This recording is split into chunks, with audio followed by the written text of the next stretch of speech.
All right, a beautiful morning out there to you. Welcome to Kakaki the African Voice, and my name is Nkoli Omodu. All right, I'm sure by now you're aware that on May 1, that was on Tuesday, 2018, Nigerian government, that's the federal government of Nigeria, put a ban on the production of codeine in what we call cough syrups here in Nigeria. And now this ban is coming just barely 24 hours after Africa Eye, that's a documentary produced by BBC aired. So many issues were discovered in that investigation. And so this beautiful morning, we shall be looking at these investigations, what were the findings, what prompted these findings, and what should the Nigerian government be doing beyond this ban to ensure that Nigerian youths are not lured into drug intake and drug abuse, given all the problems this poses to either mental health or other parts of the body. So here with me is the guest who will be talking to us about this investigation as carried out by the BBC. And I'm talking to Adejunwon Shoyinka.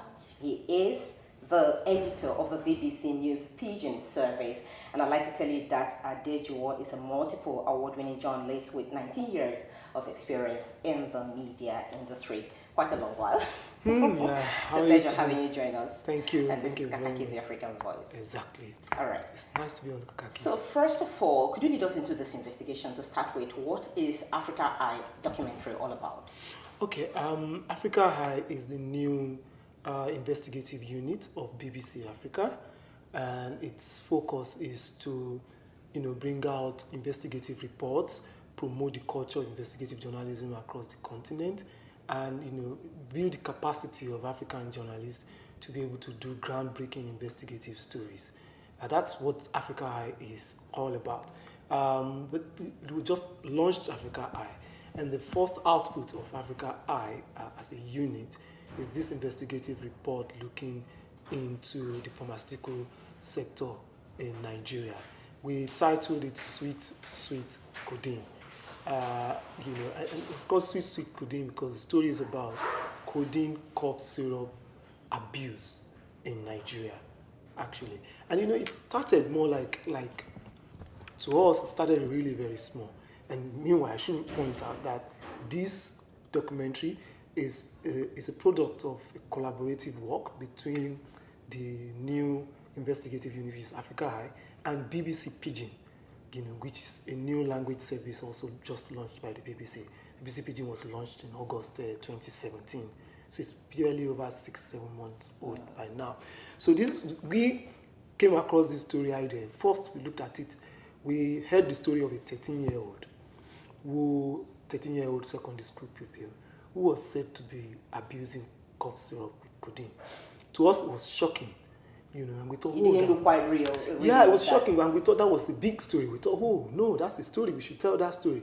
And we decided to look into it and found out that, oh no, this 13-year-old was not alone. There were several other age mates of ours that abused cough syrup with codeine. A secondary school pupil, really. So we found out that several other secondary school pupils, several other teenagers, university students are also into it. We later found out that, look, nowadays teenagers hold parties where codeine cough syrup are served on the table like drinks. So they give you a bottle of a malt drink or a soda drink, and then they put a bottle of cough syrup with codeine beside it. And actually, we got pictures of such, videos of such parties. And that was when I said, okay, hang on, guys. This is bigger than we thought. And that actually we shouldn't just tell the story of, the fact that youngsters now abuse cough syrup with codeine. But actually the real story is, how did they come across large quantity codeine products? Because you and I, if we wanted to buy cough syrup with codeine at the pharmacy, we would be required to present, what is it called? A prescription, a doctor's prescription, So how come these youngsters can afford to buy cartons and serve as drinks at a party? Then something must be wrong with, it's either they are buying fake, or if they are buying the real thing, then something must be wrong with the supply chain in the pharmaceutical industry. And that's when we decided to investigate that. And how long did this investigation take? It took us slightly over 5 months of digging into this story, of meeting contacts, of gathering evidences. And at first we thought it was just a simple case of, okay, find out who is selling to them. And then we realized that it was bigger than that actually there's a cartel behind, a criminal gang, ring, syndicate, call it a syndicate, behind the sales and distribution of cough syrup with codeine in the black market.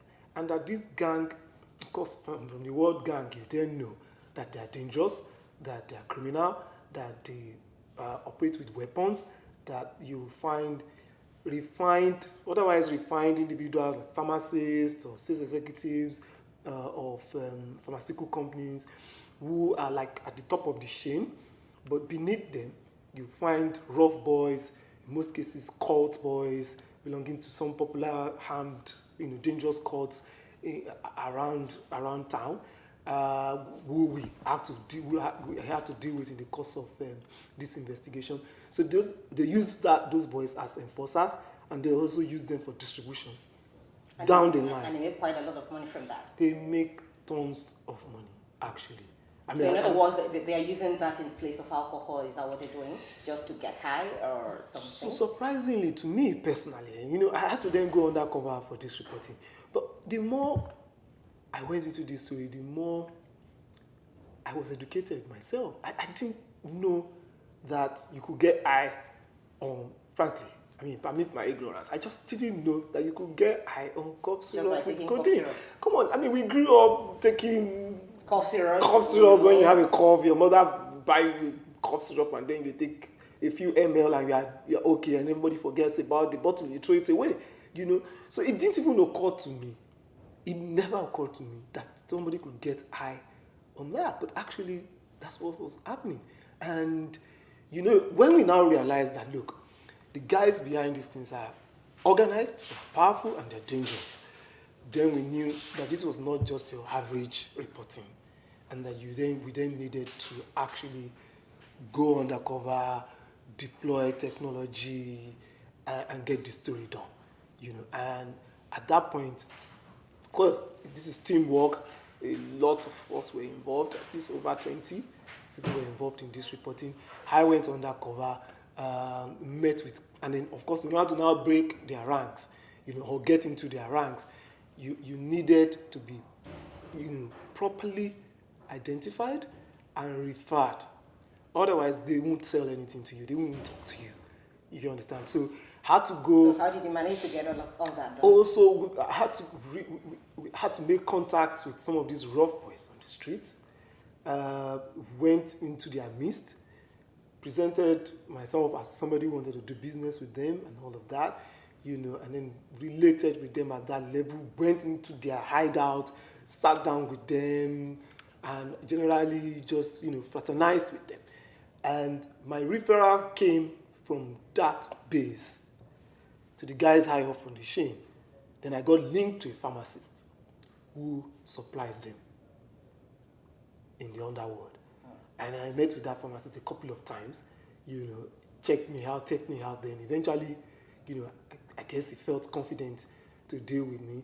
Then he introduced me to his own supplier, who then happened to be a business development executive of a leading pharmaceutical company in Lagos, and that's talking about Emzo Pharmaceuticals, which was clearly mentioned in the documentary, and of course, again, it took a while to even meet that business development executive.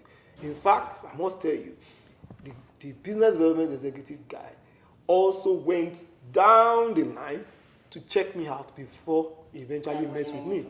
Yeah, so he fixed an appointment for a Sunday.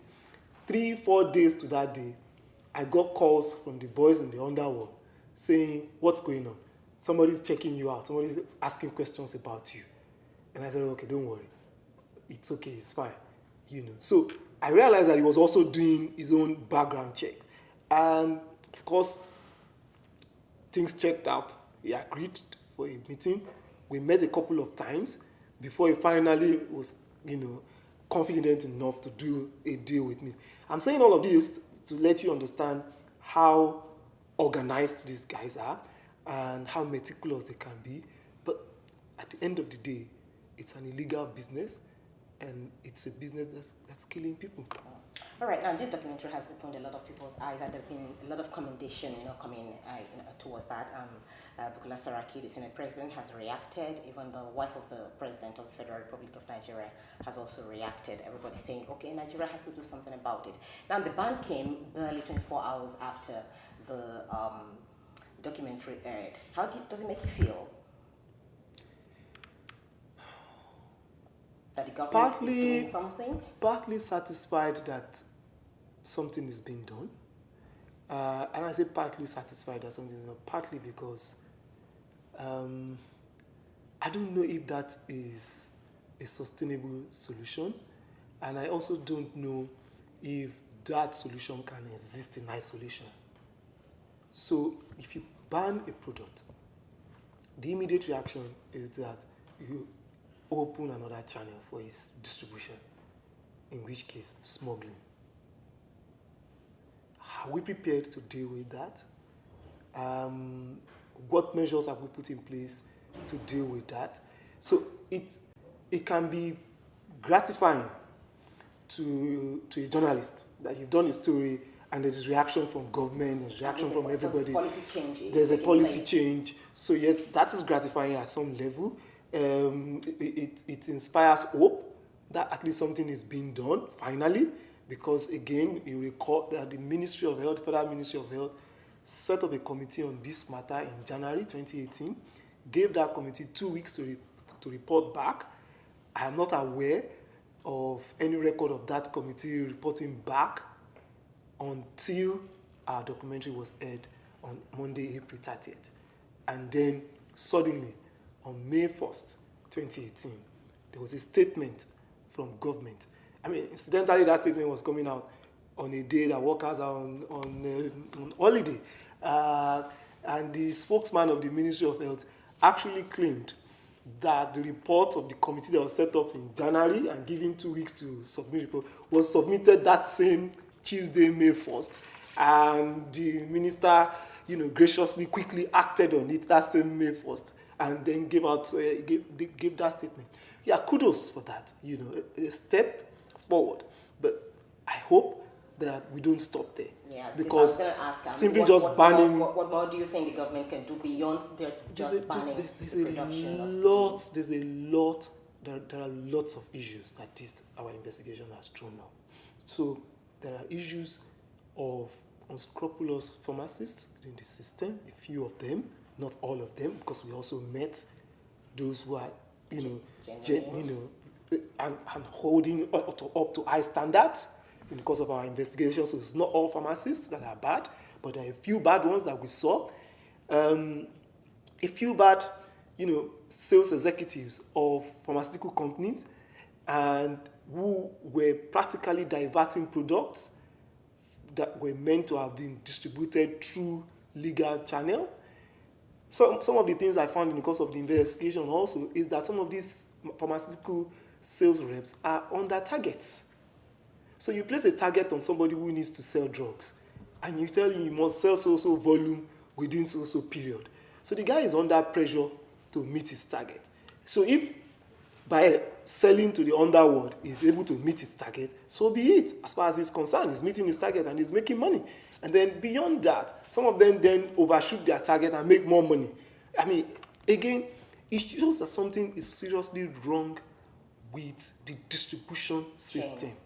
And somebody needs to look into that. Just beyond that ban, right? Just beyond placing a ban on codeine. So you've banned codeine. What about tramadol?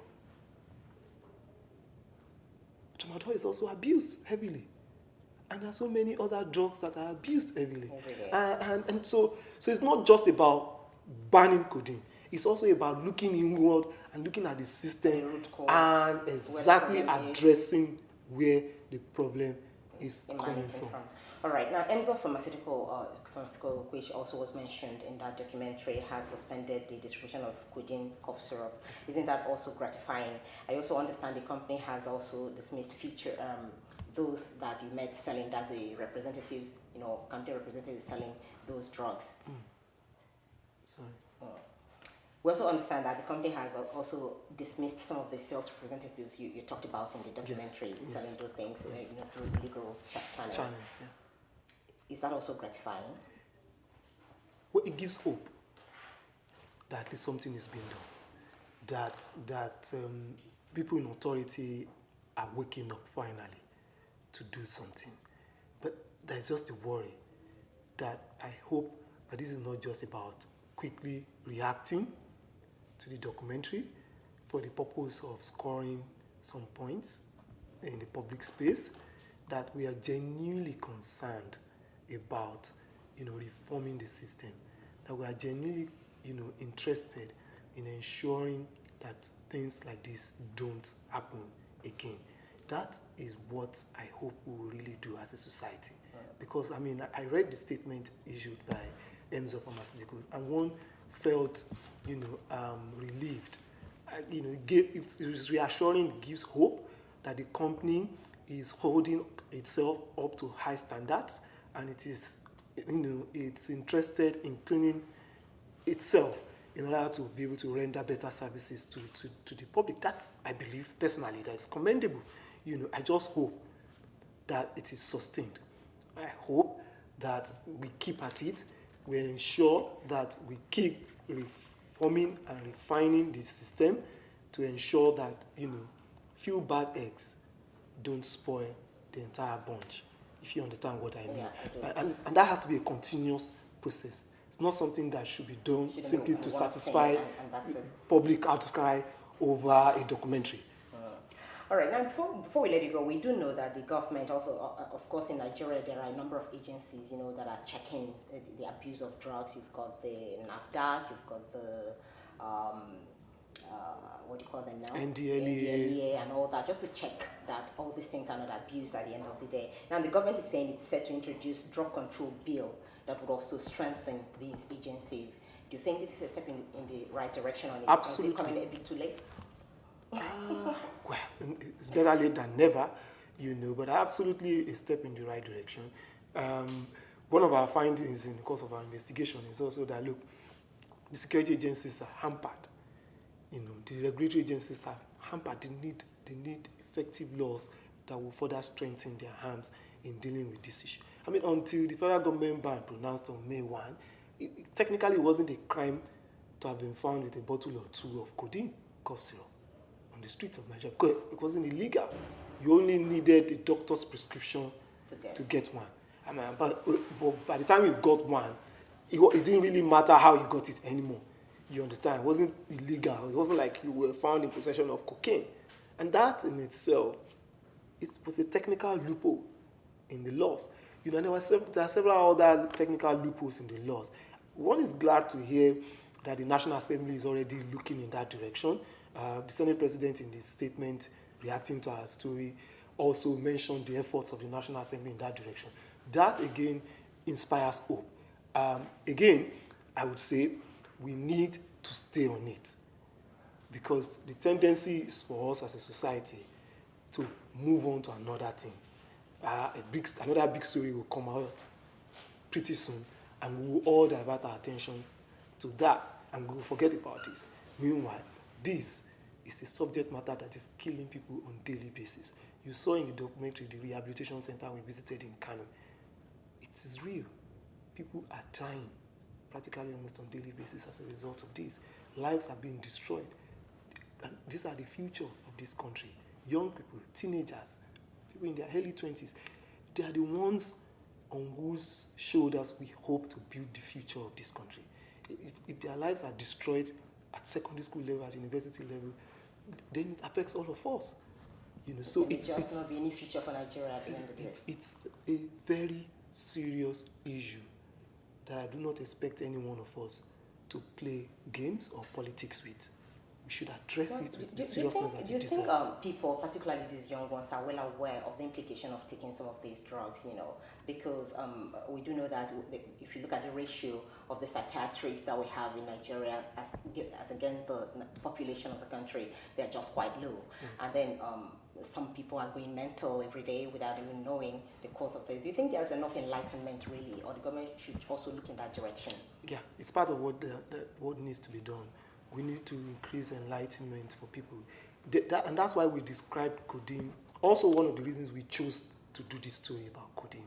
And there are several other drugs that people abuse, but we thought codeine is dangerously deceptive. So a lot of these young people who take codeine have this false sense of, oh, we're not doing anything that bad. We're just taking cough syrup. Everybody takes cough syrup, you know. So, I mean, it's not as bad as cocaine. It's not as bad as heroin. It's not as bad. So that's the feeling. It feels like, oh, you just take something, it makes you slightly high, makes you sleep maybe longer. And so people have all sorts of mental excuses they give themselves to justify their action. Unknown to them, according to doctors, codeine destroys practically almost every vital organ in the body. Liver, kidney, name it. Turns them schizophrenic, literally turn people mad. But you see, it starts small, and then the taste increases. The taste increases, and at some point, it damages their life. It wrecks them, and it throws them in the kind of rehabilitation center you saw in that in our documentary. You see, it's a very dangerously deceptive drug. There's one that you chose the name Sweet Sweet in the documentary. It's like a poison chalice. All right, I must leave you at this point. Thank you very much for sharing this investigation with us, and we do hope Nigerians who have listened to you this morning would be able to take one or two things from that, and the government should also not go beyond just this ban and look at some of the issues you have raised in that investigation. My guest has been Adejowo Shoyinka. He's the editor of the BBC News Pigeon Service, a multiple award-winning journalist with over 19 years of experience in the broadcast industry. Thank you very much for making our time to speak with us. Thank you very much. All right, Nkoli Omodu remains my name. We'll link you back to Abuja now for more on the program. Do stay with us.